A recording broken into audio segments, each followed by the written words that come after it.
Friends, how are you? कैसे हैं आप सब? उम्मीद है आप सबकी पढ़ाई अच्छी चल रही होगी। लास्ट क्लास में हम लोगों ने बात कर लिया था परावर्तन के बारे में। प्रकाश का परावर्तन हमने देख लिया था। हमने समतल दर्पण द्वारा परावर्तन देख लिया था, गोलीय दर्पण द्वारा परावर्तन देख लिया था। तो परावर्तन क्या होता है? जब प्रकाश किरण किसी माध्यम से संचरित होते हुए किसी सतह से टकराकर अपना पथ बदलकर उसी माध्यम में लौट आती है, तो यह घटना प्रकाश का परावर्तन कहलाती है। आज से अपन प्रकाश की कुछ दूसरी घटना, प्रकाश के दूसरे प्रभाव का अध्ययन करेंगे, जो कि क्या है? प्रकाश का अपवर्तन। प्रकाश के अपवर्तन में भी प्रकाश अपने पथ से विचलित होगा, प्रकाश किरण अपने पथ से मुड़ जाएगी, लेकिन यहाँ पर प्रकाश किरण किसी सतह से टकराकर अपना पथ तो बदलेगी, लेकिन साथ साथ माध्यम भी बदलेगी, अर्थात वो दूसरे माध्यम में संचरित होगी। यह घटना क्या कहलाएगी? अपवर्तन कहलाएगी। तो आज अपन अपवर्तन को डिटेल में पढ़ने वाले हैं। तो guys, this is Sumit Nowal and you are watching your favorite lovable प्यारा सा YouTube चैनल मार्गदर्शन लाइव। तो आज अपन स्टार्ट करते हैं प्रकाश का अपवर्तन। तो आप रजिस्टर पेन पेंसिल निकाल लीजिए ताकि जो नोट्स बनाने हो आप बनाना स्टार्ट करेंगे जैसे जैसे हम पढ़ते जाएंगे। तो स्टार्ट करते हैं आज प्रकाश का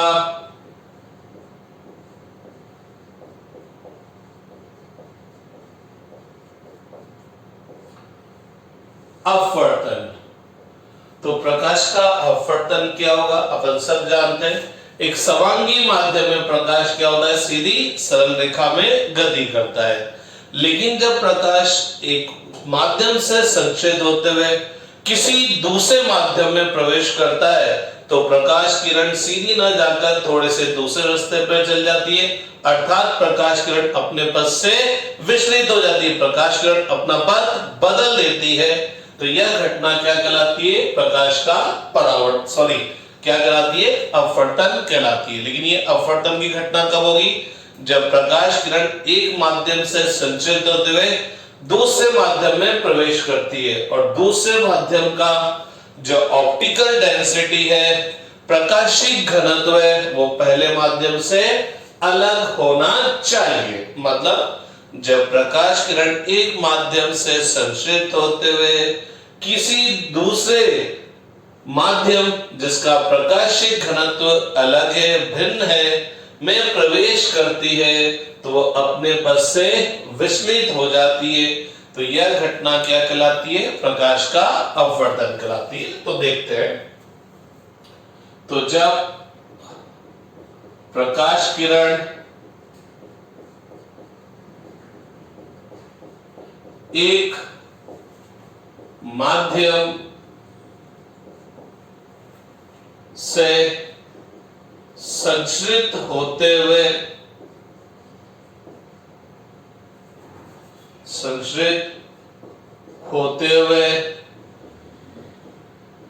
भिन्न प्रकाशिक घनत्व वाले दूसरे माध्यम में प्रवेश करती है, तो यह अपने पथ से विचलित हो जाती है, अपना रास्ता बदल देती है, दूसरे रास्ते पर चली जाती है, विचलित हो जाती है।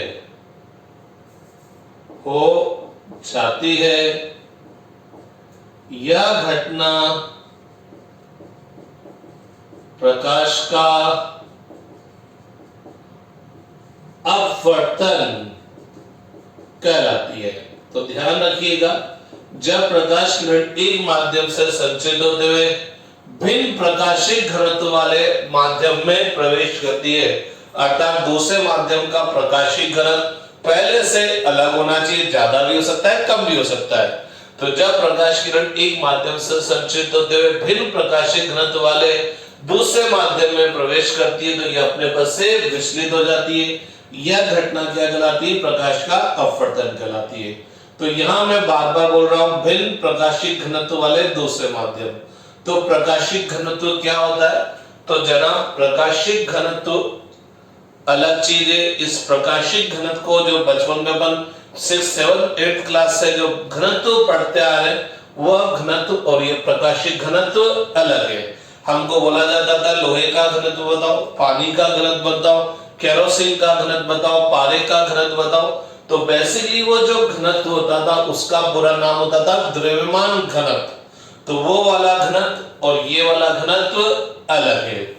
वो होता था द्रव्यमान घनत्व, जिसको हम शॉर्टकट में क्या बोल दिया करते थे? घनत्व बोल देते थे।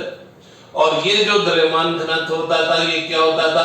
द्रव्यमान बटा आयतन, अर्थात पदार्थ की इकाई आयतन में पाए जाने वाला द्रव्यमान। इकाई आयतन का द्रव्यमान ही घनत्व कहलाता था, जिसका एक्चुअल नाम क्या होता था? द्रव्यमान घनत्व। और एक्चुअल बात बोलो तो आयतन द्रव्यमान घनत्व होता था। तो द्रव्यमान घनत्व क्या बताता है? इकाई आयतन में पदार्थ का द्रव्यमान। तो अगर किसी पदार्थ में अणु पास इकट्ठे होंगे तो कम आयतन में ज्यादा द्रव्यमान आएगा। इसका मतलब उसका घनत्व, द्रव्यमान घनत्व क्या होगा? ज्यादा होगा। तो किसी पदार्थ का द्रव्यमान घनत्व क्या बताएगा कि उस पदार्थ में जो अणु या परमाणु वो कितने पास में, जितने पास में होंगे तो कम आयतन में द्रव्यमान ज्यादा आएगा तो घनत्व भी ज्यादा आएगा। तो जिस पदार्थ में अणु पास में होंगे उसका द्रव्यमान घनत्व ज्यादा होगा और वह पदार्थ क्या होगा? ज्यादा ठोस होगा, क्योंकि अणु पास में तो अच्छे खासे आकर्षण बल से क्या होंगे? बंधे होंगे। तो द्रव्यमान घनत्व तो यह बताता है कि इकाई आयतन में पदार्थ का कितना द्रव्यमान पाया जाता है, अर्थात पदार्थ कितना ठोस है, उसके अणु कितने पास में है। तो यह प्रकाशिक घनत्व क्या है? यह प्रकाशिक घनत्व क्या चीज है? तो जनाब प्रकाशिक घनत्व यह बताएगा कि उस पदार्थ में प्रकाश की चाल क्या रहेगी। प्रकाश टप्पर धीरे चलेगा या प्रकाश तेज चलेगा। तो प्रकाशिक घनत्व क्या करेगा? माध्यम में, पदार्थ में प्रकाश की चाल निर्धारित करेगा। प्रकाश की चाल निर्धारित करेगा। जिस माध्यम का आपेक्षिक घनत्व ज्यादा होगा उसमें प्रकाश क्या करेगा? धीरे चलेगा, अर्थात प्रकाश की चाल क्या होगी? कम होगी। तो जिस माध्यम में प्रकाश की चाल कम होगी उस माध्यम का प्रकाशिक घनत्व ज्यादा होगा। तो उस माध्यम को हम बोल देंगे प्रकाशिक सघन माध्यम। और जिसमें प्रकाश फास्ट चला जाएगा, जिसमें प्रकाश आसानी से बहुत तेजी से चला जाएगा, उस माध्यम का जो प्रकाशिक घनत्व होगा वो क्या होगा? कम होगा। और उस पदार्थ को, उस माध्यम को अपन क्या बोलेंगे? प्रकाशिक विरल माध्यम। बचपन से हम इसको सघन माध्यम और विरल माध्यम बोलते हैं। बचपन में 10th में पढ़ाया जाता था जिसमें प्रकाश की चाल ज्यादा हो वो विरल माध्यम है और जिसमें चाल कम हो वो सघन माध्यम है। तो सघन माध्यम का मतलब क्या है? उसका प्रकाशिक घनत्व ज्यादा, द्रव्यमान घनत्व से कोई लेना देना नहीं है, उसका प्रकाशिक घनत्व ज्यादा है, अर्थात वो प्रकाश को आसानी से चलने नहीं दे रहा। और जिसमें प्रकाश की चाल ज्यादा है वो विरल माध्यम है, अर्थात प्रकाशिक घनत्व कम है, उसमें प्रकाश बहुत आसानी से तेजी से निकल जाएगा। तो द्रव्यमान घनत्व तो यह बताएगा, द्रव्यमान घनत्व तो यह बताएगा कि उस पदार्थ के इकाई आयतन का क्या द्रव्यमान है, अर्थात इकाई आयतन में पाए जाने वाला द्रव्यमान बताएगा, अर्थात वह पदार्थ के बताएगा कि वो कितना ठोस है कि कितना ठोस नहीं है। जितना ज्यादा घनत्व होगा उतना ही ठोस वो ज्यादा होगा। प्रकाशिक घनत्व क्या बताएगा? प्रकाशिक घनत्व क्या बताएगा? माध्यम में प्रकाश की चाल को डिसाइड करेगा। जिस माध्यम में प्रकाश की चाल ज्यादा होगी उसका आपेक्षिक घनत्व कम होगा। बोले तो जिसमें प्रकाश घनत्व कम होगा, कम ऑप्टिकल डेंस होगा, उसमें खट प्रकाश तेजी से निकल जाएगा, अर्थात उस माध्यम को हम क्या बोलेंगे? विरल माध्यम, प्रकाशिक विरल माध्यम। और जो माध्यम में प्रकाश आसानी से नहीं निकलेगा, धीरे धीरे चलेगा, बेचारा धीरे चलेगा, उस माध्यम का अपेक्षित घनत्व ज्यादा होगा और उस तरह के माध्यम को हम क्या बोलेंगे? प्रकाशिक सघन माध्यम। तो जिस माध्यम में प्रकाश की चाल अधिक होगी, प्रकाश की चाल अधिक होगी, प्रकाश तेजी से चलेगा। माध्यम में, जिस माध्यम में प्रकाश की चाल अधिक होगी उस माध्यम का प्रकाशिक घनत्व, उस माध्यम का प्रकाशिक घनत्व कम होगा। और इस टाइप के माध्यम को क्या बोल देंगे? प्रकाशिक विरल माध्यम, ऑप्टिकल रेरर मीडियम। तो जिस माध्यम का प्रकाशिक घनत्व कम होगा उसमें प्रकाश क्या होगा? तेजी से चलेगा, प्रकाश की चाल ज्यादा होगी। और भैया जिस माध्यम में प्रकाश की चाल कम होगी, प्रकाश धीमे चलेगा, प्रकाश धीरे धीरे चलेगा, वह जो माध्यम होगा उसका प्रकाशिक घनत्व क्या होगा? ज्यादा होगा, उसका प्रकाशिक घनत्व ज्यादा होगा। और जिस माध्यम का प्रकाशिक घनत्व ज्यादा होगा वह माध्यम क्या कहलाएगा? ऑप्टिकल डेंसर मीडियम, प्रकाशिक सघन माध्यम कहलाएगा, प्रकाशिक सघन माध्यम कहलाएगा। अब बात आती है कि साहब किस माध्यम का प्रकाशिक घनत्व हम कैसे नापेंगे, किस तरह से मेजर करेंगे? ये तो पता लग गया कि जो ऑप्टिकली डेंसर है उसमें प्रकाश की चाल कम होगी, और जो ऑप्टिकली रेयर है बोले तो जिसका ऑप्टिकल डेंसिटी कम है उसमें प्रकाश की चाल ज्यादा होगी। तो किसी माध्यम का आपेक्षिक घनत्व कैसे निकालेंगे? तो इसको नापने के लिए एक भौतिक राशि ली गई जिसको बोला जाता है अपवर्तनांक। तो माध्यम का प्रकाशिक घनत्व किससे ज्ञात करेंगे? माध्यम के अपवर्तनांक द्वारा नापा जाता है। तो किसी भी माध्यम का प्रकाशिक घनत्व क्या होगा? उस माध्यम के अपवर्तनांक द्वारा नापा जाएगा। अपवर्तनांक को ग्रीक लेटर म्यू से या बहुत सी बुक्स में एन से रिप्रेजेंट करते हैं। मेरी आदत म्यू से रिप्रेजेंट करने की है, तो मैं बोलूंगा जिस माध्यम के लिए अपवर्तनांक ज्यादा होगा, जिस माध्यम का अपवर्तनांक ज्यादा होगा उसका प्रकाशिक घनत्व ऑप्टिकल डेंसिटी भी ज्यादा होगी, और ऑप्टिकल डेंसिटी ज्यादा होगी तो प्रकाश की चाल उस माध्यम में क्या होगी? कम होगी। तो इस तरह के माध्यम को अपन क्या बोलेंगे? प्रकाशिक सघन माध्यम, जिसको हम शॉर्टकट में सघन माध्यम बोल देते हैं। और जिस माध्यम के लिए अपवर्तनांक कम होगा उसकी ऑप्टिकल डेंसिटी भी कम होगी, तो उस माध्यम में प्रकाश की चाल ज्यादा होगी। तो इस तरह के माध्यम को हम क्या बोल देंगे? विरल माध्यम बोल देंगे। क्या बोल देंगे? विरल माध्यम बोल देंगे। मैं फिर आपसे एक बात कह रहा हूं, प्रकाशिक घनत्व और द्रव्यमान घनत्व दो अलग चीज है। द्रव्यमान घनत्व यह बताएगा कि उस पदार्थ के इकाई आयतन का द्रव्यमान कितना है, अणु या परमाणु कितने पास पास इकट्ठे हैं। और प्रकाशिक घनत्व क्या बताएगा? उस माध्यम में प्रकाश के गुजरने की चाल को निर्धारित करेगा। बहुत से बच्चे ये समझते हैं कि जिसका घनत्व ज्यादा है उसका अपवर्तनांक ज्यादा है। घनत्व से मतलब वो क्या मानते हैं? द्रव्यमान घनत्व। तो भैया ये जरूरी नहीं है कि जिसका द्रव्यमान घनत्व ज्यादा हो उसका आपेक्षिक घनत्व या अपवर्तनांक ज्यादा होगा।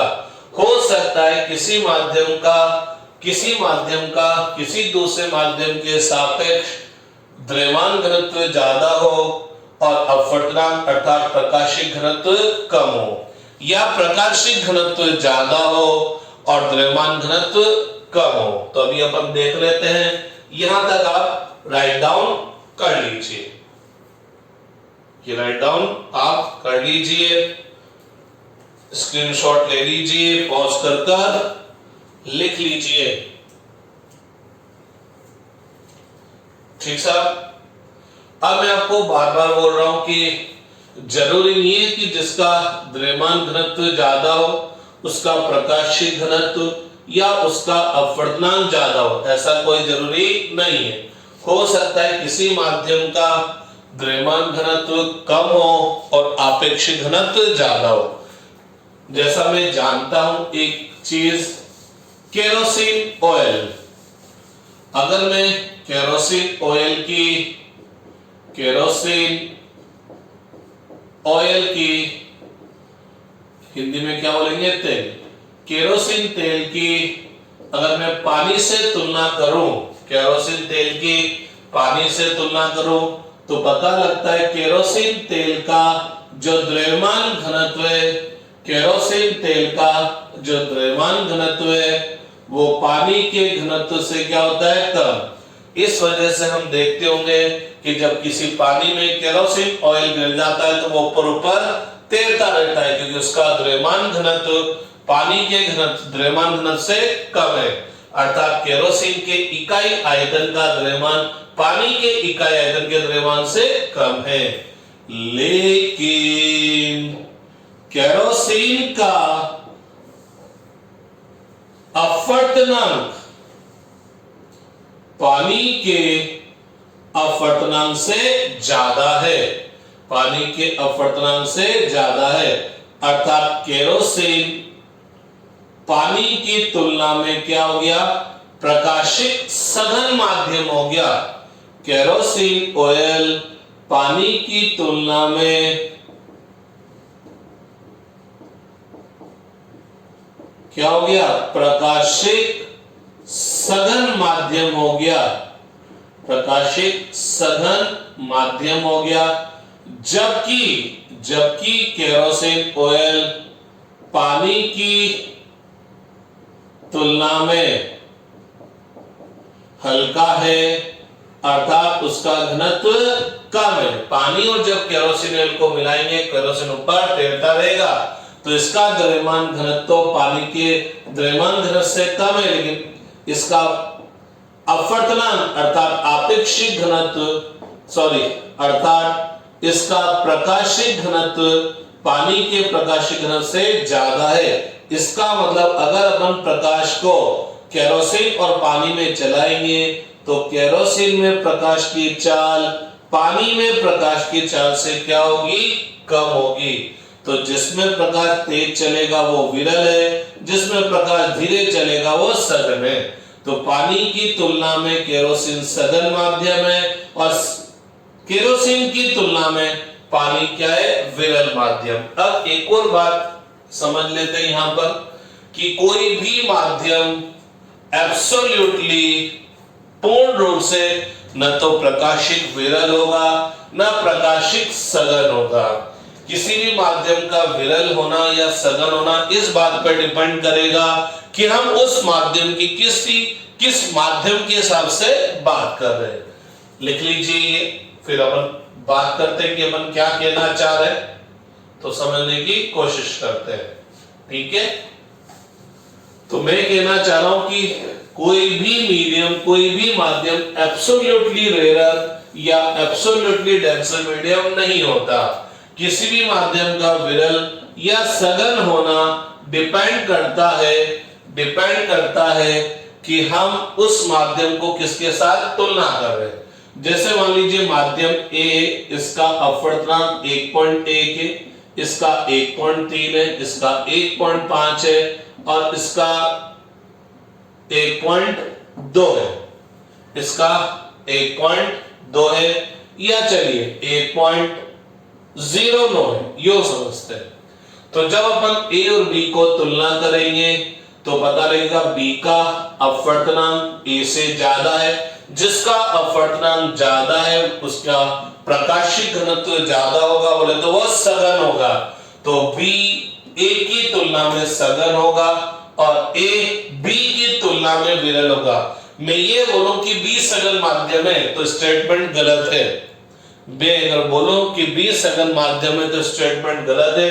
मेरे को बोलना पड़ेगा कि बी ए की तुलना में सघन माध्यम, क्योंकि जब मैं इस बी को सी के हिसाब से देखूंगा ना जनाब, तो क्या होगा, पी का अपवर्तनांक तो 1.3 है और सी का अपवर्तनांक 1.5 है, तो बी का अपवर्तनांक सी से कम, तो बी सी की तुलना में क्या हो गया भैया, विरल माध्यम हो गया, और सी बी की तुलना में क्या हो गया, सघन माध्यम हो गया।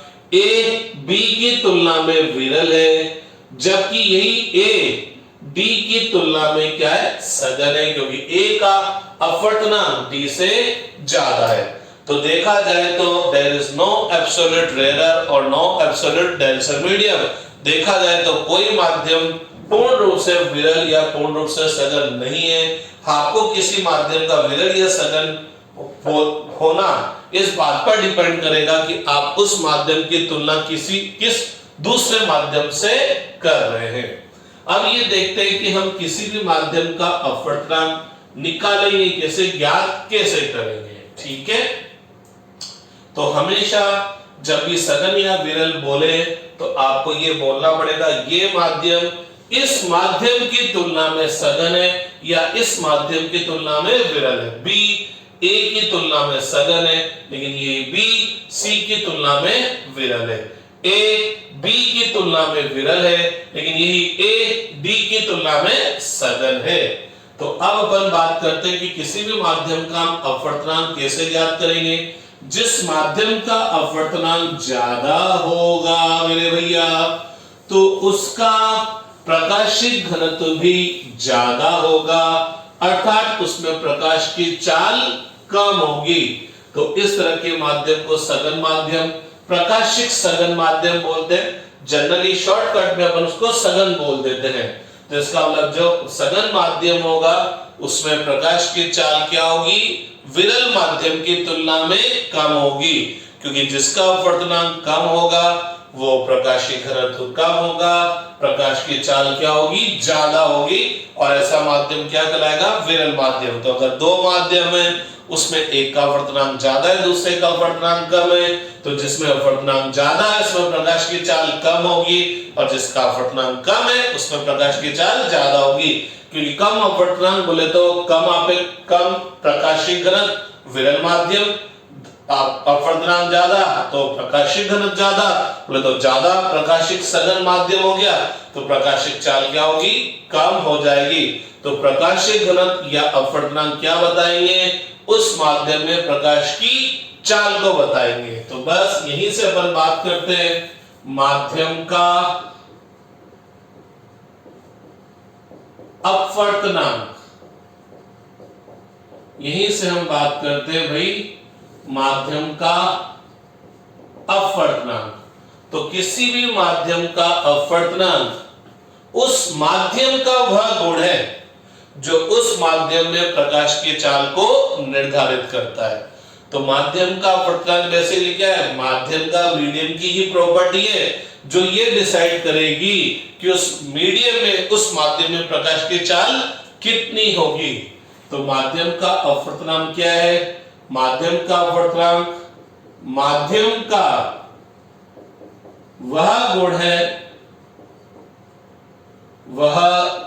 है जो उस माध्यम में प्रकाश की चाल निर्धारित, मात्रा वात्रा आप देख लीजिएगा, मेरे को समझ में नहीं आ रहा निर्धारित कैसे लिखेंगे। तो माध्यम का अपवर्तनांक माध्यम का वह गुण है जो उस माध्यम में प्रकाश की चाल निर्धारित करता है, डिसाइड करता है। ठीक, माध्यम का अपवर्तनांक अभी थोड़ी देर बाद और क्लियर हो जाएगा। माध्यम का अपवर्तनांक विमाहीन तथा मात्रकहीन राशि है। किसी भी माध्यम का अपवर्तनांक निकालेंगे तो वह विमाहीन और क्या होगा भैया, मात्रकहीन। जैसा मैंने आपको बोला कि कोई भी मीडियम विरल है कि सघन है, डिपेंड करेगा आप तुलना किससे कर रहे हैं। तो उस हिसाब से माध्यम के अपवर्तनांक को दो भागों में बांटा गया। माध्यम का अपवर्तनांक दो टाइप का होगा, अर्थात मैं यूं बोलूं अपवर्तनांक हमेशा किसी न किसी के हिसाब से बोला जाएगा। अभी आपको समझा जाएगा। एक होगा निरपेक्ष अपवर्तनांक, एब्सोल्यूट रिफ्रैक्टिव इंडेक्स, और एक होगा सापेक्ष अपवर्तनांक। एक होगा निरपेक्ष अपवर्तनांक और एक होगा सापेक्ष अपवर्तनांक। तो सबसे पहले अपन बात करेंगे निरपेक्ष अपवर्तनांक की, निरपेक्ष अपवर्तनांक की। और अगर पूरी लाइन लिख दो, माध्यम का निरपेक्ष अपवर्तनांक। तो जनाब मैंने आपको बोला, क्या बोला, जो रिफ्रैक्टिव इंडेक्स ऑफ मीडियम है, किसी भी माध्यम का जो अपवर्तनांक है वो क्या एक रिलेटिव क्वांटिटी है, वो हमेशा किसी न किसी के हिसाब से बोला जाएगा। तो अगर किसी भी माध्यम का अपवर्तनांक हवा या निर्वात के हिसाब से बोला जाएगा तो उस अपवर्तनांक को अपन क्या बोल देंगे, एब्सोल्यूट रिफ्रैक्टिव इंडेक्स, निरपेक्ष अपवर्तनांक। अर्थात माध्यम का निरपेक्ष अपवर्तनांक क्या है, माध्यम का हवा या निर्वात के सापेक्ष अपवर्तनांक। अब किसी भी माध्यम का हवा या निर्वात के सापेक्ष अपवर्तनांक कैसे निकालेंगे, तो किसी भी माध्यम का हवा या निर्वात के सापेक्ष अपवर्तनांक, जिसको माध्यम का निरपेक्ष अपवर्तनांक बोल सकते हैं, और बहुत सी जगह तो इस निरपेक्ष वर्ड को भी नहीं बोलते, सिंपल माध्यम का अपवर्तनांक ही बोल देते हैं, माध्यम का अपवर्तनांक। जैसे मैं अगर आपको बोलूं, एक सेंटेंस बोला मैंने, पानी का निरपेक्ष अपवर्तनांक, पानी का निरपेक्ष अपवर्तनांक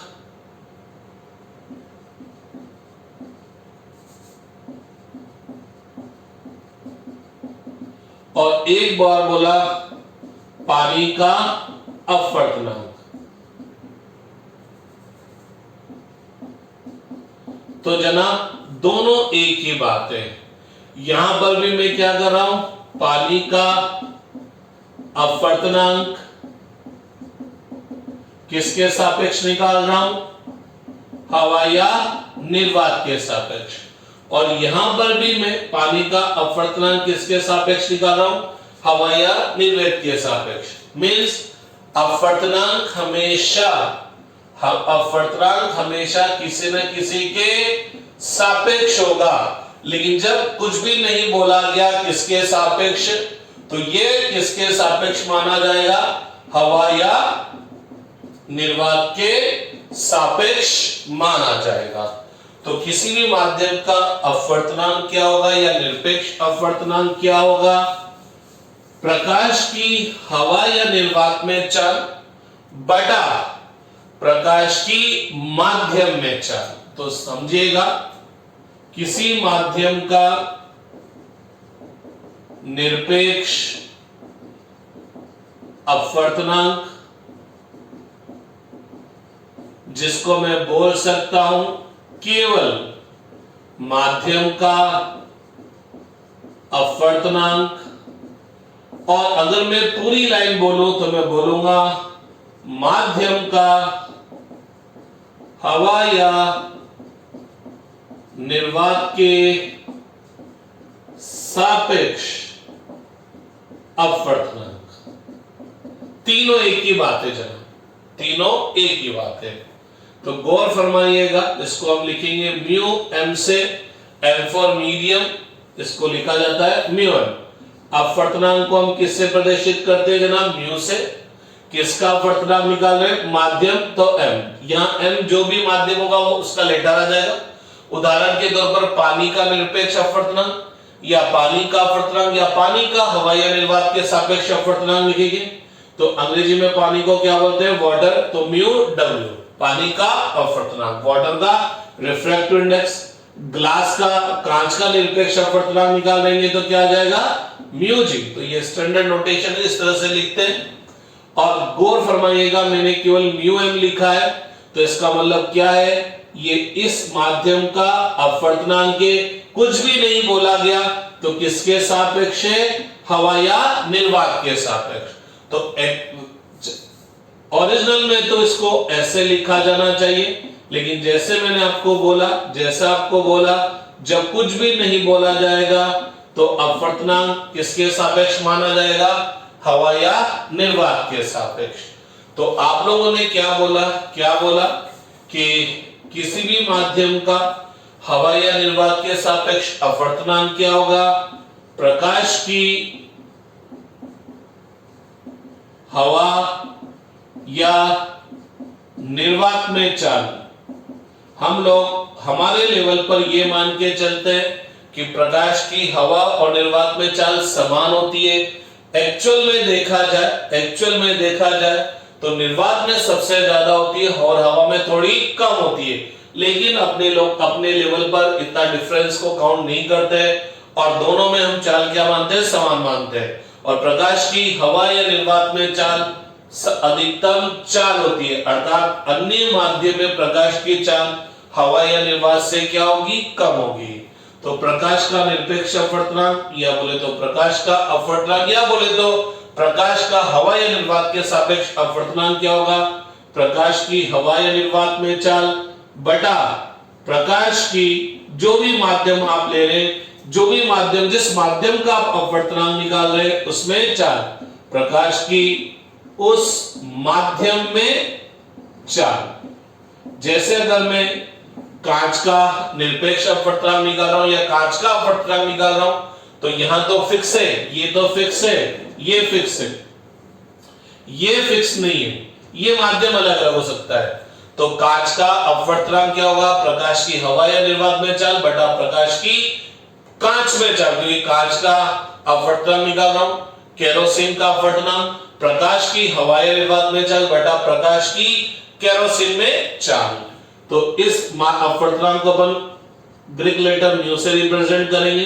तो refractive index of medium with respect to air, जिसका अपवर्तनांक निकाल रहे हैं उसको राइट हैंड म्यू के राइट हैंड साइड में नीचे लिखते हैं, जिसके सापेक्ष निकाल रहे हैं उसको लेफ्ट हैंड साइड में नीचे लिखते हैं। लेकिन जब आप एयर के सापेक्ष निकाल रहे हैं तो उसको जनरली म्यू एम ही लिख दिया जाता है। तो ये क्या हो जाएगी, स्पीड ऑफ चाल इन एयर और वैक्यूम अपॉन स्पीड ऑफ चाल इन मीडियम। तो म्यू एम इक्वल टू क्या हो गया, सी अपॉन सी एम, प्रकाश की हवा या निर्वात में चाल बटा प्रकाश की माध्यम में चाल। अब इस सूत्र से अपवर्तनांक को मैं एक और तरह से परिभाषित कर सकता हूं, इसको इधर ले जाऊं और इसको इधर ले जाऊं, कोई तकलीफ हो तो फरमा दो। तो Cm इक्वल टू क्या हो गया, 1 अपॉन म्यू एम इंटू सी। ठीक है, तो गौर फरमाना, मैं बोलूंगा कि किसी माध्यम का अपवर्तनांक, किसी माध्यम का अपवर्तनांक यह बताता है कि उस माध्यम में प्रकाश की चाल हवा या निर्वात में प्रकाश की चाल का कितने गुना होगी या कितने गुना कम होगी। किसी भी माध्यम का अपवर्तनांक यह बताएगा कि उस माध्यम में प्रकाश की चाल हवा या निर्वात में प्रकाश की चाल का कितना गुना कम होगी। मतलब समझिएगा, मान लीजिए किसी माध्यम का अपवर्तनांक कितना है, 1.5। जनरली कांच का अपवर्तनांक 1.5 बोला जाता है। तो माना किसी माध्यम का अपवर्तनांक 1.5 है, तो अब देखना इसका क्या मतलब निकला कि उस माध्यम में प्रकाश की चाल, उस माध्यम में प्रकाश की चाल हवा या निर्वात में प्रकाश की चाल का क्या है, 1.5 गुना कम है, अर्थात क्या है, 1/1.5 गुना है। अगर किसी माध्यम का अपवर्तनांक 2 है तो इसका मतलब उस माध्यम में प्रकाश की चाल हवा या निर्वात की चाल की कितनी गुना कम है, 2 गुना कम है, अर्थात 1/2 गुना है। 2 गुना कम का मतलब 1/2 गुना है। इसको मैं यूं भी समझ सकता हूं कि अगर किसी माध्यम का अपवर्तनांक 2 है तो उस माध्यम में प्रकाश की चाल हवा या निर्वात में प्रकाश की चाल का 2 गुना कम है।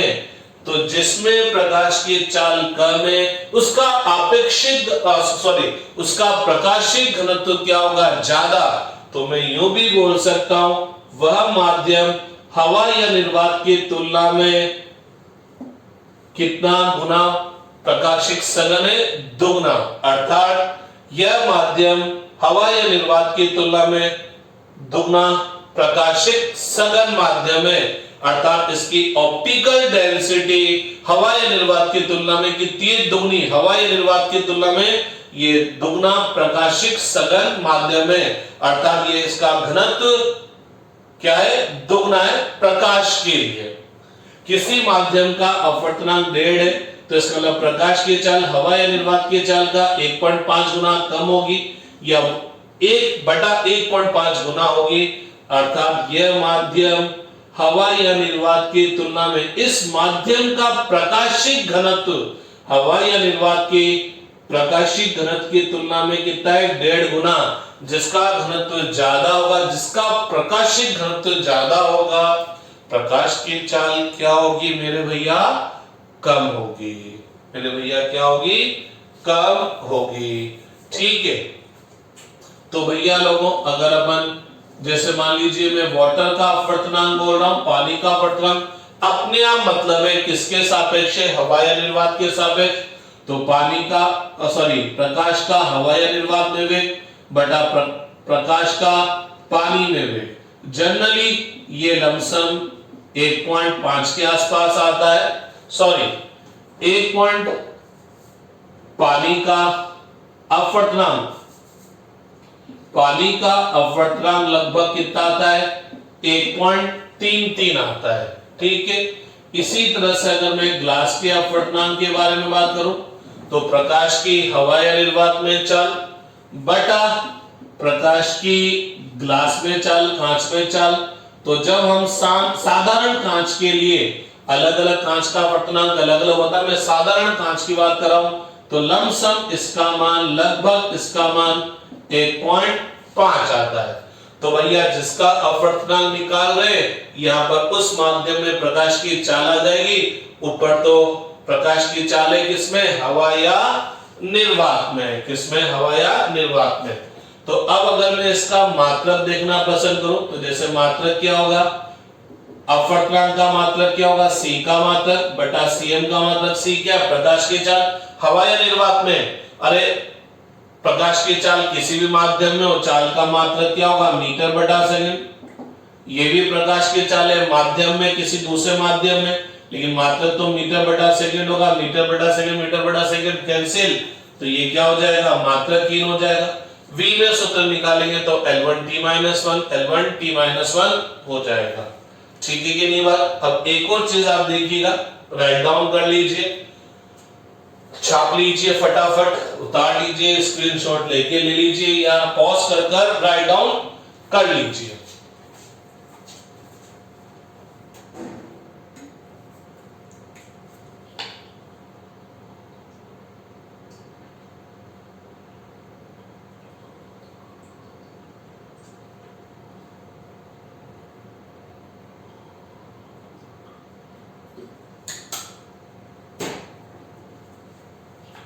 तो जनाब ये तो बात है, पानी का अपवर्तनांक क्या होगा, प्रकाश की हवा या निर्वात में चाल बटा प्रकाश की पानी में चाल। ग्लास का अपवर्तनांक प्रकाश की ग्लास में चाल, प्रकाश की हवा या निर्वात में चाल बटा प्रकाश की ग्लास में चाल। तो अगर ये माध्यम पानी है तो यहां प्रकाश की पानी में चाल आ जाएगी। अगर मैं कांच का निरपेक्ष अपवर्तनांक निकाल रहा हूं तो यहां कांच में चाल आ जाएगी। केरोसिन का निरपेक्ष अपवर्तनांक या केरोसिन का अपवर्तनांक निकाल रहा हूं तो यहां केरोसिन में चाल आ जाएगी, क्योंकि ये तो फिक्स है। तो अगर मैं हवा या निर्वात का निरपेक्ष अपवर्तनांक निकालना चाहूं, बोले तो हवा या निर्वात का अपवर्तनांक निकालना चाहूं, तो जब मेरे से कुछ भी नहीं बोला जाएगा कि आप इस माध्यम का किसके सापेक्ष निकाल रहे हैं, तो किसके सापेक्ष निकालेंगे, हवा या निर्वात। तो अगर आपका माध्यम पानी नहीं है, कांच नहीं है, खुद हवा या निर्वात ही है, तो अगर मैं हवा या निर्वात का निरपेक्ष अपवर्तनांक निकालना चाहूं, बोले तो हवा या निर्वात का अपवर्तनांक निकालना चाहूं, तो मैं क्या कर रहा हूं, हवा या निर्वात का अपवर्तनांक किसके सापेक्ष निकालूंगा, हवा या निर्वात के सापेक्ष निकालूंगा। तो भैया ये माध्यम चाहे कोई भी हो, पानी हो, कांच हो, पारा हो, केरोसिन हो, कोई भी हो, तो किसी भी माध्यम का अपवर्तनांक क्या होगा, प्रकाश की हवा या निर्वात में चाल, क्योंकि ये सब अपवर्तनांक किसके सापेक्ष है, हवा या निर्वात। तो ऊपर तो हवा या निर्वात में चाल आ गई और नीचे क्या आ गई, उस माध्यम में चाल आ गई। और अगर जिसका मैं अपवर्तनांक निकाल रहा हूं वो क्या है, हवा या निर्वात ही है, तो ये हवा या निर्वात में चाल आ गई। तो भैया लोगों जब ये हवा या निर्वात में चाल आ गई तो माध्यम का अपवर्तनांक लिख लिया, माध्यम कौन है, हवा या निर्वात है, तो हवा या निर्वात का हवा या निर्वात के सापेक्ष अपवर्तनांक जिसको मैं म्यू ए बोल दूंगा, प्रकाश की हवा या निर्वात में चाल बटा, अरे प्रकाश की हवा या निर्वात में चाल तो कितना आ गया, एक, तो हवा या निर्वात का अपवर्तनांक कितना होगा, एक होगा। अगर मैं अन्य माध्यम की बात करूं, अन्य माध्यम बोले तो हवा या निर्वात के हिसाब से अन्य माध्यम की बात करूं, तो अन्य माध्यम का अपवर्तनांक क्या होगा, प्रकाश की हवा या निर्वात में चाल बटा प्रकाश के माध्यम में चाल, जो पहले लिख रखा था। अपन सब जानते हैं कि प्रकाश की हवा या निर्वात में चाल सबसे अधिक होती है, बाकी दूसरे माध्यम में प्रकाश की चाल हवा या निर्वात में प्रकाश की चाल से कम होती है। तो प्रकाश की हवा या निर्वात में चाल सर्वाधिक होती है, माध्यम में कम होती है, तो C बटा Cm ग्रेटर देन 1 हो गया। C बटा Cm बोले तो म्यू m, तो म्यू m ग्रेटर देन 1 हो गया। इसका मतलब क्या होगा, इसका मतलब क्या होगा, माध्यम का अपवर्तनांक कुछ भी नहीं बोला जा रहा, तो ये अपने आप मतलब है किसके सापेक्ष है, हवा या निर्वात के सापेक्ष है। तो माध्यम का अपवर्तनांक हमेशा हमेशा एक से अधिक होगा, एक से अधिक होगा, अर्थात किसी भी माध्यम का, अर्थात हिंदी बहुत कमजोर है, अर्थात किसी भी माध्यम का अपवर्तनांक एक से कम नहीं होगा, क्योंकि किसी भी माध्यम में प्रकाश की चाल एक से कम कब आएगा, जब Cm की वैल्यू C से ज्यादा हो, अरे ज्यादा का भाग देंगे ना भैया तो कम आएगा, ठीक, लेकिन Cm कभी भी C से ज्यादा नहीं हो सकता, तो ये कभी भी एक से कम नहीं होगा। तो अपवर्तनांक जो होगा वो कहां से कहां तक होगा, एक से कहां तक होगा, अगर मैं बोलूं तो एक से लेकर कहां तक हो सकता है, अनंत तक हो सकता है, एक से कभी भी छोटा नहीं होगा। और एक किसके लिए होगा, एक किसके लिए होगा, हवा या निर्वात के लिए, बाकी अन्य माध्यम के लिए हमेशा एक से ज्यादा होगा।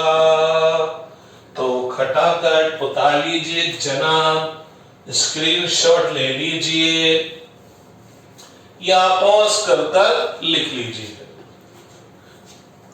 ठीक है साहब। अब अपन बात करेंगे सापेक्ष अपवर्तनांक की।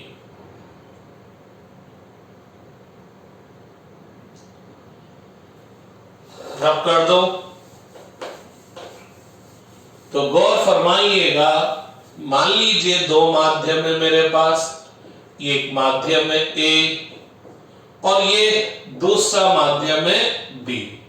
जब प्रकाश इसमें से होकर गुजरता है उसकी चाल C1 है, और जब इसमें से होकर गुजरता है तो उसकी चाल C2 है। तो भैया लोगों, माध्यम A का अपवर्तनांक अपने आप मतलब है ये किसके सापेक्ष है, हवा या निर्वात के सापेक्ष। इसके अपवर्तनांक को मैंने μ1 बोल दिया और इस B के अपवर्तनांक को μ2 बोल दिया।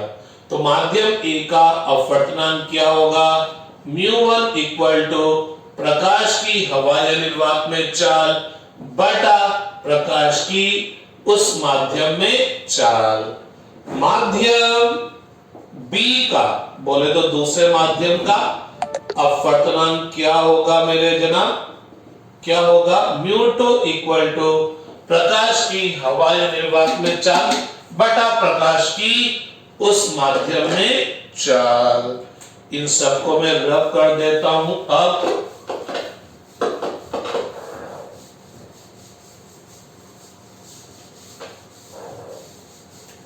ठीक है साहब, अब आप लोग इजाजत दें तो इस म्यू2 में म्यू1 का भाग दे दो, म्यू2 अपॉन म्यू1 इक्वल टू क्या होगा जनाब, C अपॉन C2, अरे म्यू2 का मान बटा C अपॉन C1, C से C कैंसिल, C1 पलटा मार के ऊपर चला जाएगा, तो म्यू2 अपॉन म्यू1 क्या होगा, C1 अपॉन C2।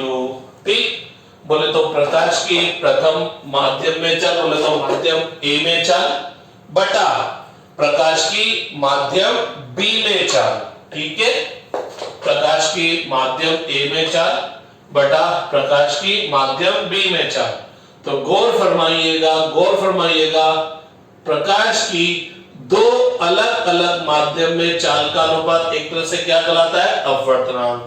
प्रकाश का माध्यम का अपवर्तनांक अर्थात हवा या निर्वात के सापेक्ष अपवर्तनांक, प्रकाश की हवा या निर्वात में चाल बटा प्रकाश की माध्यम में चाल। तो प्रकाश का दो अलग अलग माध्यम में चाल का अनुपात क्या देगा, अपवर्तनांक। किसका अपवर्तनांक देगा, जिसमें प्रकाश की चाल नीचे है।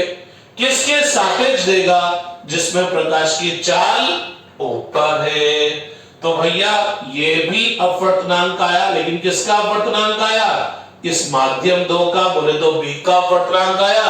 किसके सापेक्ष आया, माध्यम A के सापेक्ष।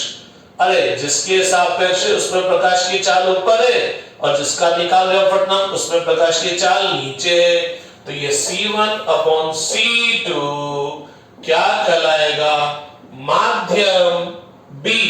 इस B को मैं 2 बोल दूं, इसको मैं 2 बोल देता हूं क्योंकि 1 और 2 लिख रखे मैंने। तो ये क्या कहलाएगा, माध्यम 2 का माध्यम 1 के सापेक्ष अपवर्तनांक कहलाएगा। माध्यम 2 का क्या कहलाएगा भैया, माध्यम 1 के सापेक्ष अपवर्तनांक। अरे भैया लोगों, यही क्या है, सापेक्ष अपवर्तनांक।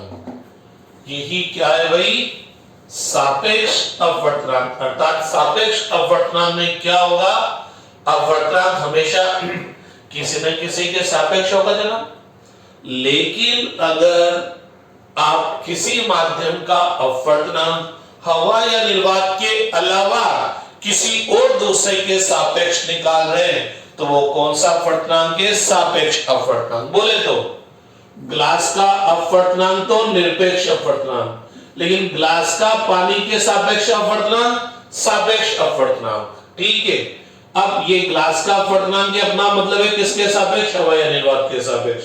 तो किसी भी माध्यम का अपवर्तनांक निकालेंगे, किसी दूसरे के सापेक्ष निकालेंगे तो क्या सूत्र आएगा, प्रकाश की इस माध्यम में चाल, किस माध्यम में, जिसके सापेक्ष निकाल रहे, बटा प्रकाश की इस माध्यम में चाल, बोले तो जिसका अपवर्तनांक निकाल रहे हैं। यहां पर भी ये सूत्र लगेगा, सूत्र यही है क्या, ग्लास का पानी के सापेक्ष अपवर्तनांक क्या होगा, प्रकाश की पानी में चाल, हवा में चाल की जगह पानी में चाल आ गई, बटा प्रकाश की ग्लास में चाल। सूत्र वही है। अगर बस हवा निर्वात के सापेक्ष निकालेंगे तो पानी की हवाई निर्वात में चाल आ जाएगी। तो भैया लोगों, ये C1 अपॉन C2 क्या हुआ, माध्यम 2 का माध्यम 1 के सापेक्ष अपवर्तनांक हुआ, और इसको हम लिखेंगे माध्यम 2 का माध्यम 1 के सापेक्ष अपवर्तनांक। तो माध्यम 2 का माध्यम 1 के सापेक्ष अपवर्तनांक क्या होगा, 1 के सापेक्ष निकाल रहे तो यूं बोल सकते हैं अपवर्तनांक क्या देगा, अपवर्तनांक क्या होगा, हमेशा किसी न किसी के सापेक्ष होगा। तो किसी माध्यम का किसी दूसरे माध्यम के सापेक्ष अपवर्तनांक क्या होगा, उन दोनों माध्यम में प्रकाश की चाल का अनुपात। अब किसमें प्रकाश की चाल का अनुपात निकालें, बोले तो किसमें किसका भाग दें, तो जिसके सापेक्ष अपवर्तनांक निकाल रहे उसमें प्रकाश की चाल, जिसका अपवर्तनांक निकाल रहे उसमें प्रकाश की चाल, और यही किसके बराबर हो गया, μ2 अपॉन μ1। लेकिन ये अपवर्तनांक की किसके सापेक्ष है, हवा या निर्वात के सापेक्ष। ठीक, तो जनाब मेरे पास सूत्र आ गया, माध्यम 2 का माध्यम 1 के सापेक्ष अपवर्तनांक क्या होगा, प्रकाश की माध्यम 1 में वेग चाल बटा प्रकाश की माध्यम 2 में चाल, और यही किसके बराबर हो गया, माध्यम 2 का निरपेक्ष अपवर्तनांक बटा माध्यम 1 का निरपेक्ष अपवर्तनांक। थोड़ा सा कंफ्यूजन है, 2 का 1 के सापेक्ष अपवर्तनांक निकालते हैं तो यहाँ प्रकाश की 1 में चाल आती है बटा प्रकाश की 2 में चाल, लेकिन यहाँ μ1 अपॉन μ2 नहीं आया, यहाँ आया μ1 अपॉन μ2 नहीं आया, μ2 अपॉन μ1 आया। μ2 बोले तो जिसका अपवर्तनांक निकाल रहे हो उसका निरपेक्ष अपवर्तनांक, जिसके सापेक्ष निकाल रहे हो उसका निरपेक्ष अपवर्तनांक। इसी तरह से अगर मैं 1 का 2 के सापेक्ष अपवर्तनांक निकाल रहा होता तो क्या सूत्र आता, प्रकाश की माध्यम 2 में चाल बटा प्रकाश की माध्यम 1 में चाल। चूंकि 1 का 2 के सापेक्ष निकाल रहा हूं तो 1 का निरपेक्ष अपवर्तनांक बटा 2 का निरपेक्ष अपवर्तनांक, जिसको शॉर्टकट में केवल 1 का अपवर्तनांक बटा 2 का अपवर्तनांक बोल दिया जाता है। 2 का 1 के सापेक्ष अपवर्तनांक इनटू 1 का 2 के सापेक्ष अपवर्तनांक निकालने की कोशिश करें, बोले तो इनके अपवर्तनांक को गुणा करें तो 2 का 1 के सापेक्ष अपवर्तनांक क्या होगा, 1 में प्रकाश की चाल बटा दूसरे में प्रकाश की चाल, और 1 का 2 के सापेक्ष अपवर्तनांक क्या होगा, प्रकाश की 2 में चाल बटा 1 में चाल। अरे ये तो कट गए, और कट गए तो भैया 1 का 2 के सापेक्ष अपवर्तनांक 2 का 1 के सापेक्ष अपवर्तनांक का क्या होगा, व्युत्क्रमानुपाती क्रमानुपाती होगा। अरे भाई क्या बोल गया, 2 का 1 के सापेक्ष अपवर्तनांक 1 का 2 के सापेक्ष अपवर्तनांक का क्या हो गया भैया, व्युत्क्रमानुपाती हो गया। अब एक बहुत गजब की चीज आपको बताता हूं, प्रकाश की चाल, किसी भी तरंग की चाल का एक सूत्र हम 11th में पढ़कर आते हैं। तो क्या सूत्र है, क्या सूत्र है, C बराबर न्यू लैम्डा, जहां न्यू प्रकाश की आवृत्ति होती है और लैम्डा क्या होगी, प्रकाश की तरंग दैर्ध्य। न्यू प्रकाश की आवृत्ति होगी और लैम्डा क्या होगी, प्रकाश की तरंग दैर्ध्य। तो एक बहुत गजब की चीज मैं आपको बताऊं, प्रकाश की जो आवृत्ति होती है यह माध्यम पर निर्भर नहीं करती,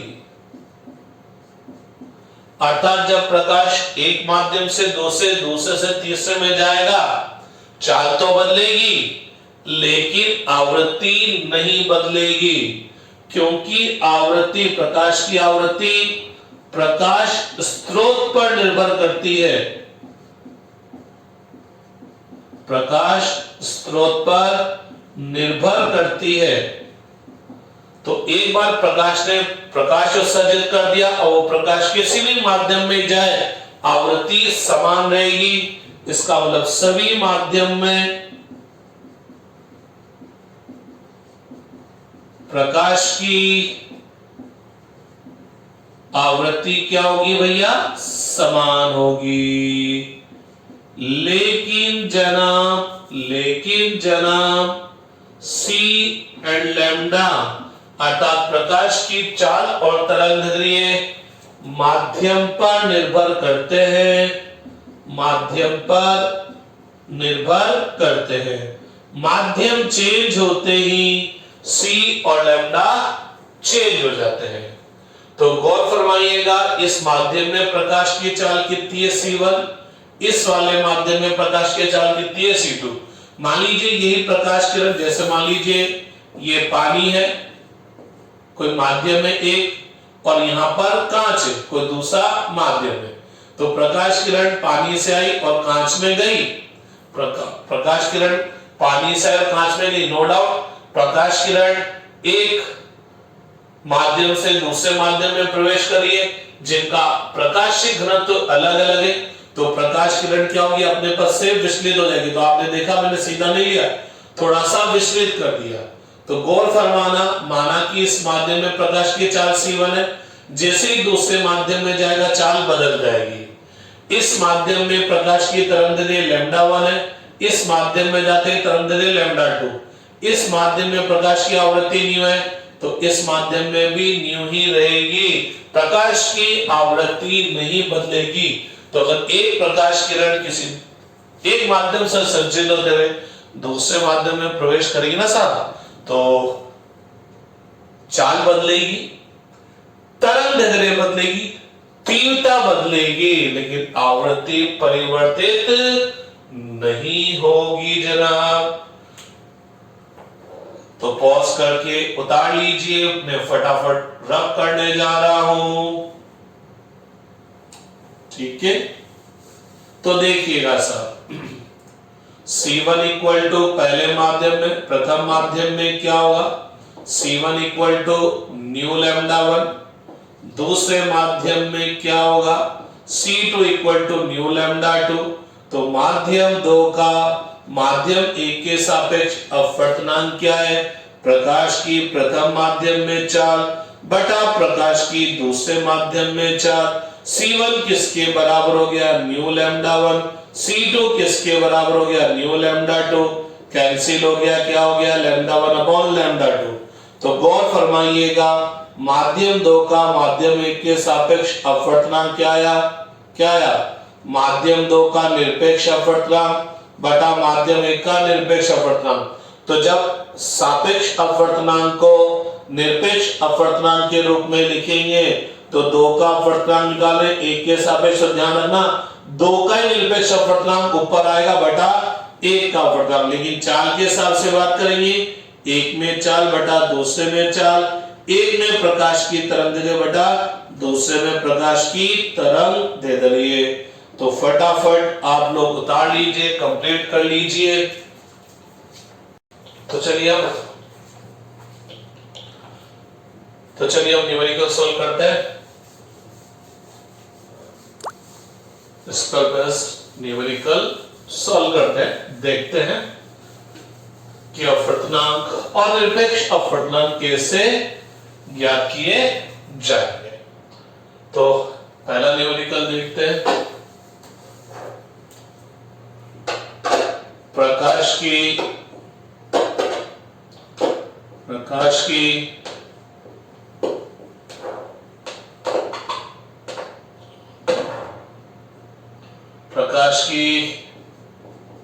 पानी में चाल 9/4 इंटू 10⁸ मीटर पर सेकंड है, तथा कांच में चाल 2 इंटू 10⁵ मीटर पर सेकंड है। आपको बताना है, बताइए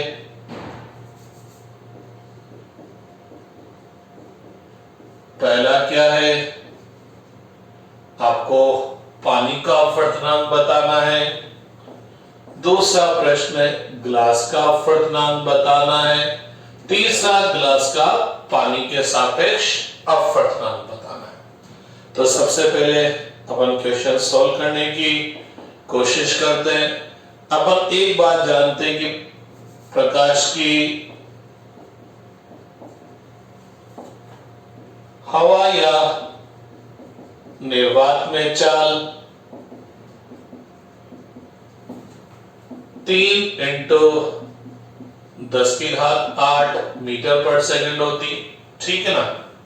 तो पहला क्वेश्चन करते हैं, पानी का अपवर्तनांक अपने आप मतलब है कि किसके सापेक्ष, हवा या निर्वात के सापेक्ष। तो पानी का अपवर्तनांक क्या होगा, प्रकाश की हवा या निर्वात में चाल बटा प्रकाश की पानी में चाल।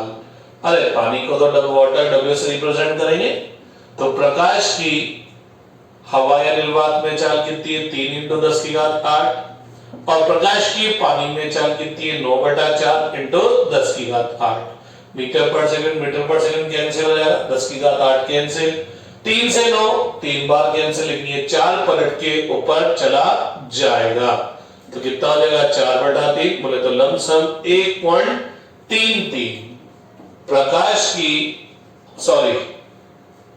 ग्लास का अपवर्तनांक क्या होगा। ग्लास का अपवर्तनांक बोले तो ग्लास का निरपेक्ष अपवर्तनांक बोले तो ग्लास का हवा या निर्वात के सापेक्ष अपवर्तनांक, तो ग्लास का अपवर्तनांक क्या होगा, प्रकाश की हवा या निर्वात में चाल बटा प्रकाश की ग्लास में चाल कांच में चाल, तो प्रकाश की हवा या निर्वात में चाल 3 इंटू 10 की घात 8, और प्रकाश की ग्लास में चाल कितनी है 2 इंटू 10 की घात 8 मीटर पर सेकंड। चलो मैं पूरा ढंग से लिख दूं, मीटर पर सेकंड उड़ गया, 10 की घात 8 उड़ गया, 3 बटा 2 बोले तो 1.5 आ गया। तीसरा बात करते हैं ग्लास का पानी के सापेक्ष अपवर्तनांक। अब की बार हम निरपेक्ष अपवर्तनांक नहीं फाइंड कर रहे, सापेक्ष अपवर्तनांक निकाल रहे हैं। तो ग्लास का पानी के सापेक्ष अपवर्तनांक के दो सूत्र है। पहले चलो प्रकाश की चाल के हिसाब से बात कर ले। प्रकाश की क्या आएगी भैया, क्या आएगी, पानी में चाल बटा प्रकाश की ग्लास में चाल कांच में चाल।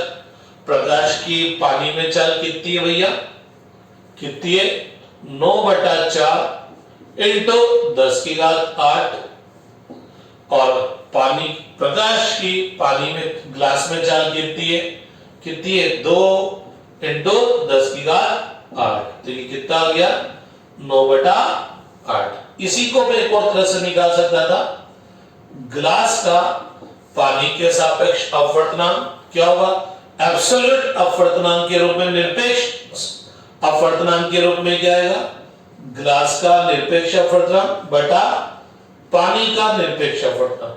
ग्लास का निरपेक्ष अपवर्तनांक कितना है 3 बटा 2, 1.5 की जगह हमने 3 बटा 2 लिख दिया, और ग्लास का पानी का निरपेक्ष अपवर्तनांक कितना है 4 बटा 3, 3 पलटा मार के कहां जाएगा ऊपर 9, 4 इंटू 2 8 आ गया।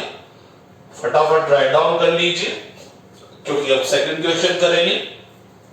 पॉज कर लीजिए, फटाफट राइट डाउन कर लीजिए, ठीक है।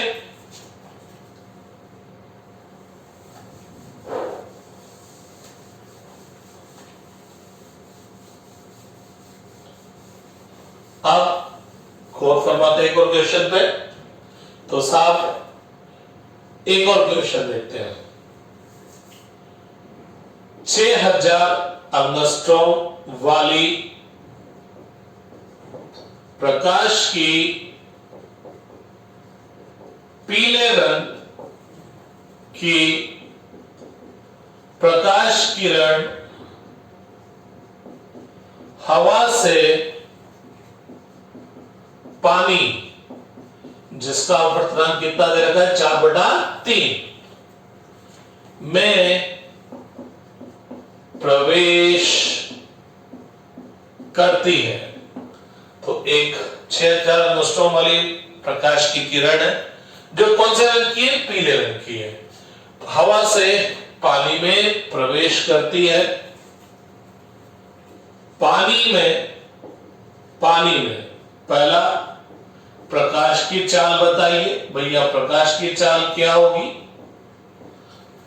दूसरा बताइए प्रकाश की तरंगदैर्घ्य क्या होगी। तीसरा बताइए प्रकाश की आवृत्ति क्या होगी। और चौथा एक और बताइए, पानी में प्रकाश का रंग क्या होगा, प्रकाश किरण किस रंग की होगी, प्रकाश किरण किस रंग की होगी। तो ये सब चीजें मेरे को बतानी है कि एक प्रकाश किरण है जो हवा से पानी में प्रवेश करती है, इसकी तरंगदैर्घ्य को क्या दे रखी है 6000 एंगस्ट्रॉम, और इसका अपवर्तनांक क्या दे रखा है 4/3। तो मेरे को बताना है पानी में प्रकाश का वेग क्या होगा, तरंगदैर्घ्य क्या होगी, आवृत्ति क्या होगी, रंग क्या होगा। तो चलिए स्टार्ट करते हैं। तो पहला क्वेश्चन अपन सब जानते हैं, पानी का अपवर्तनांक क्या होगा, प्रकाश की हवा में चाल बटा प्रकाश की पानी में चाल। तो प्रकाश की पानी में चाल क्या होगी, c बटा म्यू डब्ल्यू। प्रकाश की हवा या निर्वात में चाल सब जानते हैं कितनी होती है, 3 × 10⁸ मीटर पर सेकंड। पानी का अपवर्तनांक कितना दे रखा भैया 4/3, 3 पलटा मार के ऊपर, तो कितना हो गया 9/8 × 10⁸ मीटर पर सेकंड। पहला क्वेश्चन खत्म। प्रकाश की तरंगदैर्घ्य बतानी है, इस वाले माध्यम में मेरे को प्रकाश की तरंगदैर्घ्य बतानी है। तो आप सब जानते हैं, क्या जानते हैं कि प्रकाश पानी का हवा या निर्वात के सापेक्ष अपवर्तनांक क्या होगा, प्रकाश की हवा या निर्वात में चाल बटा प्रकाश की पानी में चाल। C इक्वल टू क्या होगा न्यू लैम्डा, और CW equal to nu lambda W। अब हम सब जानते हैं आवृत्ति परिवर्तित नहीं होती, प्रकाश किरण एक माध्यम से दूसरे माध्यम में जाएगी, आवृत्ति तो सेम टू सेम रहेगी। तो लैम्डा अपॉन लैम्डा W, तो लैम्डा W किसके इक्वल हो गया, lambda upon mu W। Lambda की वैल्यू कितनी है 6000 एंगस्ट्रॉम, लैम्डा W कितना है भैया 4/3। 3 पलटा मार के ऊपर जाएगा, 4 से 6000 1500 बार पड़ जाएगा, तो डायरेक्ट लिख दो 4500 एंगस्ट्रॉम। क्या होगी भैया 4500 एंगस्ट्रॉम होगी। अब तीसरा आवृत्ति बतानी है, तो प्रकाश की आवृत्ति दोनों माध्यम में समान रहेगी, तो आप चाहे तो nu equal to C upon lambda लिखो, हवा में प्रकाश की चाल बटा हवा में प्रकाश की तरंगदैर्घ्य। चाहे तो आप इसको CW अपॉन लैम्डा W लिखो, एक ही बात है, क्योंकि प्रकाश की पानी में चाल बटा प्रकाश की पानी में तरंगदैर्घ्य, इनका अनुपात भी वही आएगा, आप किसी से भी निकाल सकते हो। तो न्यू की वैल्यू क्या होगी C की वैल्यू कितनी हुई 3 × 10⁸, और लैम्डा का मान कितना है 6000 एंगस्ट्रॉम। एंगस्ट्रॉम का मतलब कितना होता है 10⁻⁻10, ठीक है। ये हुआ मीटर पर सेकंड और ये हुआ 10⁻⁻10 मीटर। अरे एक एंगस्ट्रॉम का मतलब 10⁻⁻10 मीटर। तो जनाब सोल्व कर लीजिए, 10⁻⁻10 ऊपर जाएगा, 10⁻18 बन जाएगा, 3 से 18 कितनी बार जाएगा 5 बार, 3/6 बोले तो 0.5, ये 15 हुआ सॉरी, तो ये हो जाएगा पर सेकंड, या यूं बोले 5 × 10⁻14 प्रति सेकंड या हर्ट्ज हो जाएगी। टी की बात करें, रंग की बात करें तो गौर फरमाइएगा, जो रंग होता है वो किस पर डिपेंड होता है, आवृत्ति पर। प्रकाश का जो रंग है, प्रकाश की जो प्रकाश किरण है उसका जो रंग है वो किससे डिसाइड होगा, आवृत्ति से डिसाइड होगा। आवृत्ति चूंकि सेम रहेगी, आवृत्ति नहीं बदलेगी तो रंग भी सेम रहेगा।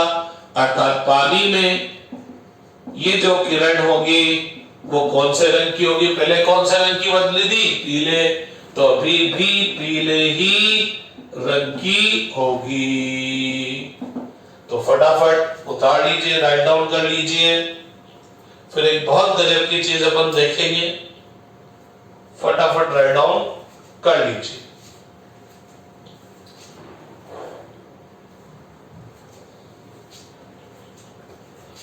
ठीक जनाब, पॉज करके लिख लीजिए या स्क्रीनशॉट ले लीजिए। अब मैं वापस थोड़ा सा अपवर्तनांक पर आता हूं। तो किसी भी माध्यम का जो अपवर्तनांक है वो दो बातों पर निर्भर करता है। एक तो उस माध्यम का अपवर्तनांक किसके सापेक्ष निकालना है। अरे भैया सिंपल सी बात है यार, माध्यम 2 का माध्यम 1 के सापेक्ष अपवर्तनांक, प्रकाश की माध्यम 1 में वेग बटा प्रकाश की माध्यम 2 में वेग। बोले तो ग्लास का पानी के सापेक्ष अपवर्तनांक, प्रकाश की पानी में चाल बटा प्रकाश की ग्लास में चाल। लेकिन अगर मैं ग्लास बोले तो कांच का अपवर्तनांक किसी और माध्यम जैसे केरोसिन के रूप में केरोसिन के सापेक्ष निकालूंगा तो प्रकाश की केरोसिन में चाल बटा प्रकाश की ग्लास में चाल। तो नो डाउट ग्लास का अगर मैं अपवर्तनांक किसी अलग अलग माध्यम में निकालूंगा तो यहां पर अलग अलग माध्यम में चाल आएगी, प्रकाश की अलग अलग माध्यम में चाल अलग अलग, तो अनुपात भी अलग अलग।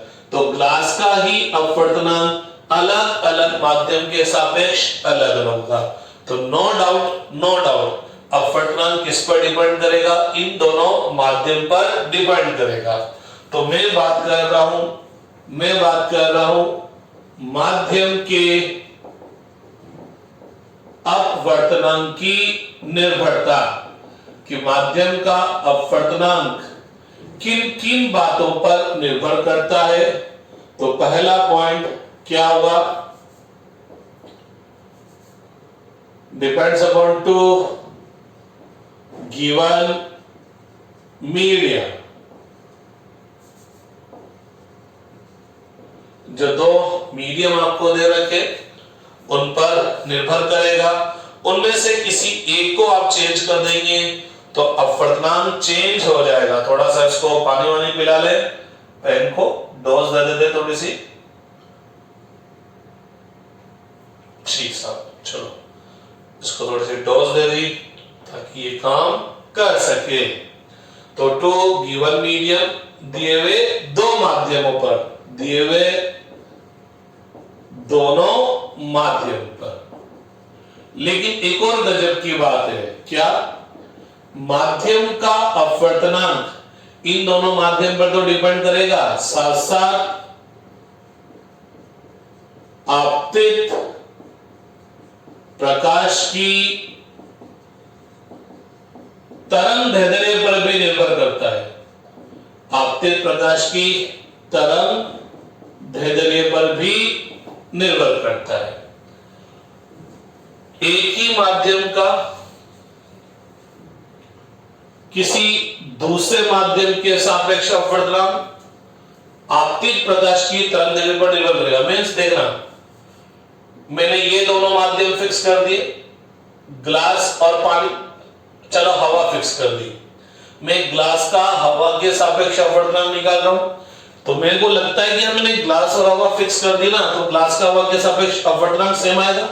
लेकिन पता लगा ग्लास का हवा के सापेक्ष अपवर्तनांक एक बार मैंने अगर तरंग दैर्ध्य लैम्डा 1 के लिए निकाला और इसी ग्लास का हवा के सापेक्ष अपवर्तनांक किसी दूसरी प्रकाश किरण के लिए, किसी दूसरी तरंग दैर्ध्य के लिए निकाला तो ये सेम नहीं आया।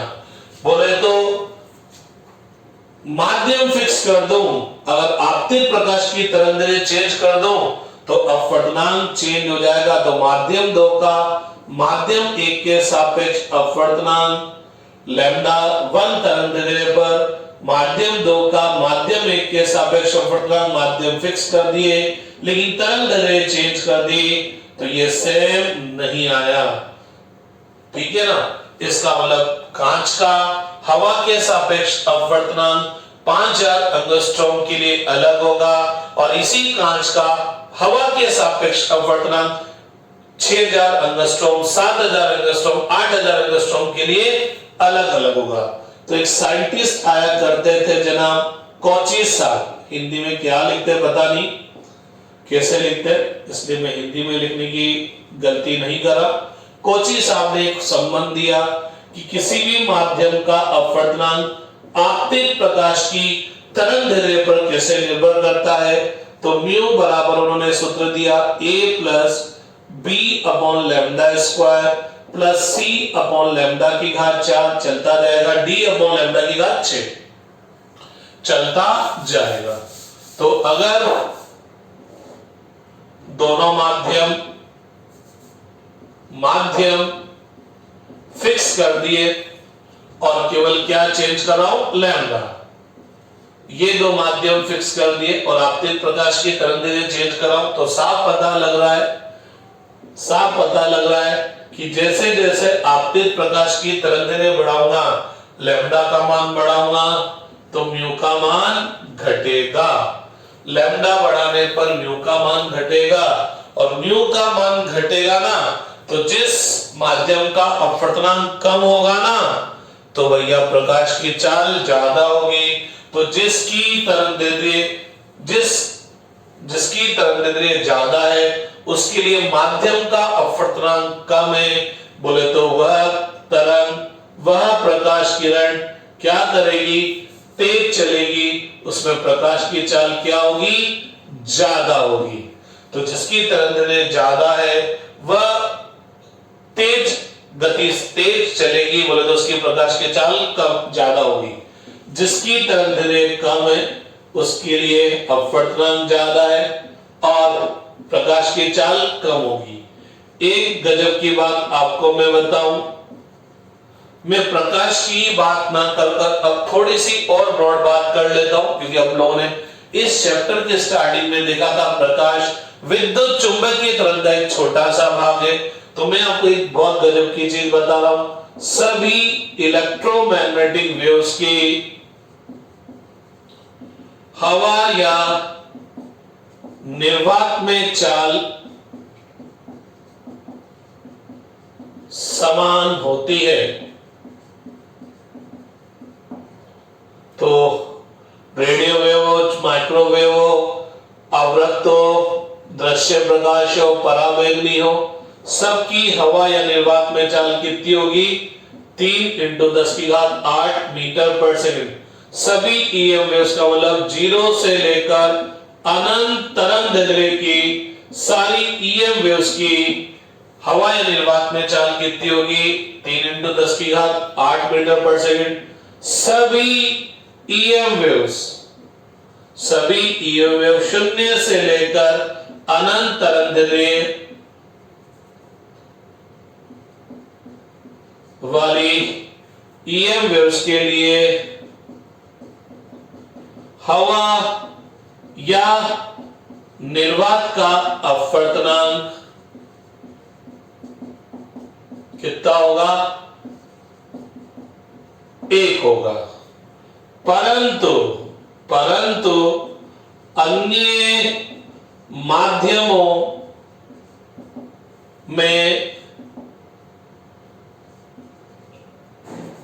माध्यमों में सभी ईएम वेव्स बोले तो जिनकी तरंगदैर्घ्य 0 से लेकर अनंत तरंगदैर्घ्य है कि चाल अलग अलग होगी, क्योंकि एक ही माध्यम का भिन्न भिन्न तरंगदैर्घ्य के लिए अपवर्तनांक म्यू भिन्न भिन्न है। थोड़ा सा गौर फरमाते हैं। और हम लोगों ने बोला किसी भी माध्यम का अपवर्तनांक प्रकाश की हवा या निर्वात में चाल बटा प्रकाश की माध्यम में चाल। तो प्रकाश की माध्यम में चाल क्या होगी, C/μm। तो अगर मैं कांच में एक बार 5000 एंगस्ट्रॉम और उसी कांच में 6000 एंगस्ट्रॉम की प्रकाश किरण भेजूंगा तो जिस तरंग का तरंगदैर्घ्य ज्यादा होगा उसके लिए μm की वैल्यू ज्यादा, तो वह प्रकाश में क्या होगी, धीरे चलेगी। सॉरी, मर्डर कर दिया मैंने। जिस तरंग की तरंगदैर्घ्य ज्यादा होगी उसके लिए कॉची फॉर्मूला कहां गया, ये रहा। उसके लिए म्यू का मान क्या होगा, कम होगा, तो प्रकाश की चाल क्या होगी, ज्यादा होगी। बोले तो ज्यादा उच्च तरंगदैर्घ्य वाली प्रकाश की किरण माध्यम में तेज चलेगी और कम दैर्घ्य प्रकाश वाली किरण माध्यम में धीरे चलेगी। लेकिन ये सभी किरण, ये सभी तरंगदैर्घ्य, ये सभी प्रकाश किरण हवा या निर्वात में क्या करेगी? समान चाल से चलेगी, समान चाल से चलेगी। राइट डाउन कर लीजिए, मतलब समझते हैं अपन इसका, मतलब अपन समझने की कोशिश करते हैं। तो देखिए एक क्वेश्चन कर, तो साहब चलिए एक क्वेश्चन करते हैं, क्वेश्चन करते हैं। आपको बोला गया 5000 एंगस्ट्रॉम, 6000 एंगस्ट्रॉम तथा 7000 एंगस्ट्रॉम वाली प्रकाश किरणें हवा या निर्वात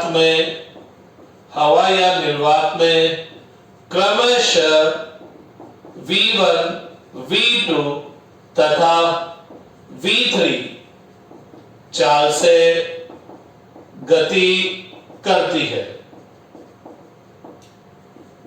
निम्न में से सही है। पहला ऑप्शन है V1 greater than V2 greater than V3, दूसरा ऑप्शन है V1 less than V2 less than V3, और तीसरा ऑप्शन है V1 equal to V2 equal to V3, और चौथा ऑप्शन है सूचना अपर्याप्त है। कि सर आपने तो पूरी बातें बोली ही नहीं, तो आपको लगा सूचना अपर्याप्त है, तो थोड़ा सा गौर फरमाइएगा। आपने एक बात बोला कि सभी ईएम वेव्स जिनकी तरंगदैर्घ्य 0 से लेकर कहां तक है? अनंत तक है। तो सभी ईएम वेव्स की हवा या निर्वात में चाल समान होगी। कहने का मतलब चाहे तरंगदैर्घ्य अलग अलग हो, हवा या निर्वात में चाल तो सबकी समान होगी। तो आंसर क्या आएगा? ये आएगा, आंसर ये आएगा 5000 एंगस्ट्रॉम, 6000 एंगस्ट्रॉम, 7000 एंगस्ट्रॉम सबकी हवा या निर्वात में चाल क्या होगी? समान होगी। लेकिन अगर मैं इसी क्वेश्चन के अंदर एक चीज चेंज करता और मैं बोलता, राइट डाउन कर लीजिए, राइट डाउन कर लीजिए, इसी क्वेश्चन में मैं एक चीज चेंज करता और बोलता 5000 एंगस्ट्रॉम, 6000 एंगस्ट्रॉम, 7000 एंगस्ट्रॉम वाली प्रकाश किरणें कांच में क्रमशः V1, V2 तथा V3 वेग से चलती है। तो अब बताओ निम्न में से कौन सा संबंध सही होगा? तो अब अपन को पता है कि अलग किसी माध्यम में जो प्रकाश का वेग होगा, प्रकाश किरण का वेग होगा, वो अलग अलग तरंगदैर्घ्य के लिए क्या होगा? अलग अलग होगा। क्यों होगा? क्योंकि अलग अलग लैम्डा के लिए म्यू अलग अलग, म्यू अलग अलग, तो चाल भी अलग अलग होगी। तो अन्य माध्यम में सभी ईएम वेव्स की चाल क्या होगी? अलग अलग होगी, क्योंकि एक माध्यम का भिन्न भिन्न लैम्डा के लिए अपवर्तनांक भिन्न भिन्न होगा। और हमने एक बात देखी थी, जिसकी तरंगदैर्घ्य ज्यादा है उसके लिए कांच का अपवर्तनांक कम होगा, और कम होगा तो प्रकाश की चाल ज्यादा होगी। तो किसकी तरंगदैर्घ्य सबसे ज्यादा है? इसकी, तो इसकी चाल सबसे ज्यादा होगी, फिर इसकी, फिर इसकी, इसका मतलब V3 की वैल्यू सबसे ज्यादा, फिर V2 की, फिर V1 की, अर्थात 7000 एंगस्ट्रॉम वाली प्रकाश किरण कांच में तेज चलेगी, फिर उसके बाद 6000 वाली चलेगी, फिर 5000 वाली चलेगी। ठीक साहब, तो ये आज के लिए बहुत है। फिर कल अपन नेक्स्ट स्टार्ट करेंगे और पढ़ेंगे अपवर्तन के नियम के बारे में, जिसमें हमने बचपन में एक नियम पढ़ा था, स्नेल्स का नियम। ठीक, तो वो हम कल आगे देखेंगे, नेक्स्ट क्लास में देखेंगे। थैंक यू, आप इनको अच्छे से पढ़िएगा। बहुत गजब के कॉन्सेप्ट हमने देखे हैं।